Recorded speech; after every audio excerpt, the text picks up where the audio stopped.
Okay, back in the box at pinag-uusapan po natin ang ating mainit na tanong sa taong bayan ngayong umaga dito po sa La Mesa Eco Park.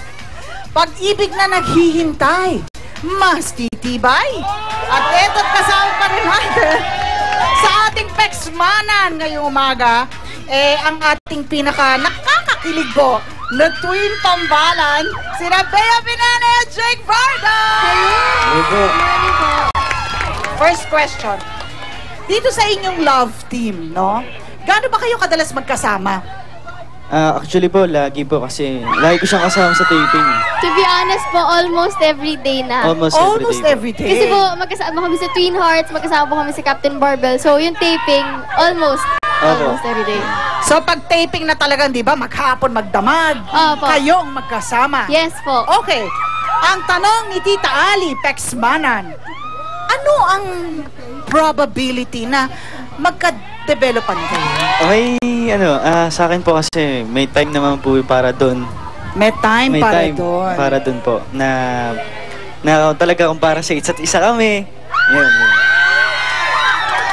So, siguro sabihin na natin hindi pa kayo nagkaka-inlaban, pero crush niyo na ba isa't isa?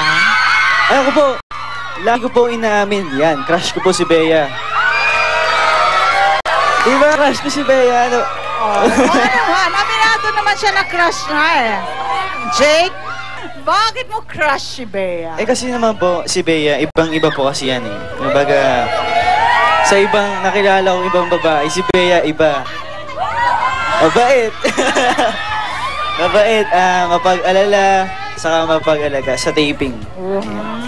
Tsaka nanununtok po ako eh. Nanununtok ka? Nambubugbog po ako. Nambubugbog ka, lovable yun! Ayun yung pagmamahal niya. Bakit hindi mo ligawan? Career muna. Siyempre, nire-respeto ko pa rin po sila. Si Bea, saka yung mama niya. Okay, Bea, Yes po. crush mo naman ba si Jake? Hindi. Sige po, first time ko ito nasabihin dito sa Starbucks. Sabi nila, sige na nga! Sige, ang sabihin mo kay Jake? Siya? Sabi ko. Crush lang naman eh. Oh, game. Okay. Ang hello?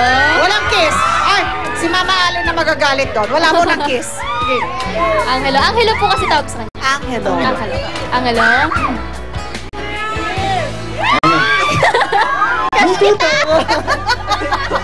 May sampalan pa eh. May sampalan pa eh. Anong advice ng parents mo sa'yo as far as ito, di ba? Okay naman siya sa lahat. Basta yun nga lang. Yun. Career muna, trabaho Career muna. And schooling, yung po mga ganon. So, ikaw naman, Jake. Ikaw ba ang breadwinner sa inyo, na? Yes, opo. Ako yung breadwinner. Ako po yung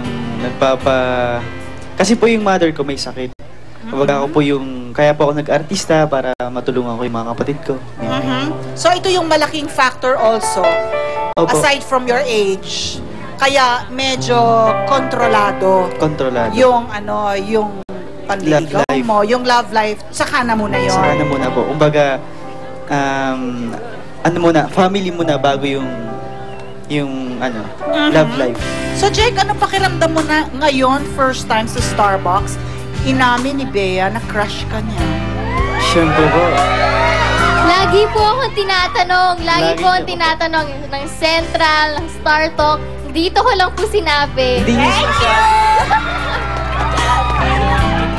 Feeling mo, crush ka ni Bea, Jake? Siyempre po, honor. Kasi si Bea Binene, di ba? Wow. Iba yung dating. At dahil siya si Bea Binene, handa ka bang maghintay? Handa ako maghintay para sa'yo. At Bea, may hihintayin ba naman si Jake?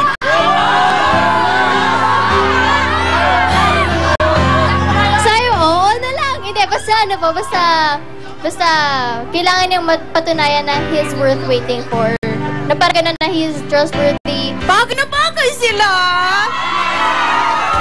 Nakikita namin na level-headed kayo. And you know where you stand. You know where you stand. At nakikinig kayo sa magulang niyo. Yan ang Opo, pinaka-importante. yun talaga po. Parents know what's best for us. Your parents know what's best for you. Thank you very much and God bless you both. Thank you po. Thank Salamat you po. po. Mama, kasama ko naman ngayon si Babes. Ibang klase naman itong kanyang paghihintay na pinapagawa sa kanyang boyfriend. Ayan, Mama, pakitakpan mo na yung tenga ng dalawang nandiyan. Kasi itong si Babes ay naniniwala dun sa kanyang logic na no sex before marriage. Sa ating research, na pag-alaman natin na natutulog ka sa bahay ng boyfriend mo. Nag-attempt siya, pero wala nangyari. Paano mo pinipigilan yon? Siyempre po, kasi nangako na yung magulang ko po may tiwala sa akin at saka nangako po ako sa magulang ko na magtatapos po muna ako ng pag-aaral bago po ako pumunta sa ganung bagay na mahirap po pasukin.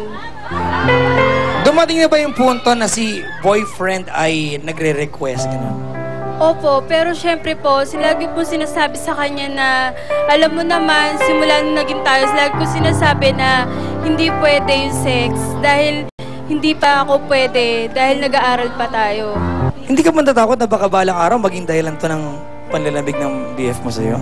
Hindi naman po kasi sinabi ko naman po sa kanya kung hindi naman po niya kayang mag-antay, okay lang naman po sa akin kung hiwalayan niya po ako. Kambal! Anong nagaganap sa karera ng mga mabibilis na pagong ngayon?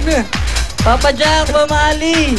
Oh, Kung dyan nagkakiligan, dito nagkakainipan na. Bakit? Kasi nasa starting line pa rin po kami. Opo, talagang naghihintayan sila. O para si Jake at Bea lang naghihintayan, di ba? Yes. Yeah, Okay. mamali Papa Jack! Back in the box! mga kaibigan, sa ating magbalik mama, masama yung pang kwento ng antayan ng ating matutunghayan. Dito lamang sa Starbucks! Dito Kasali Ka! Jogging, swimming, shopping,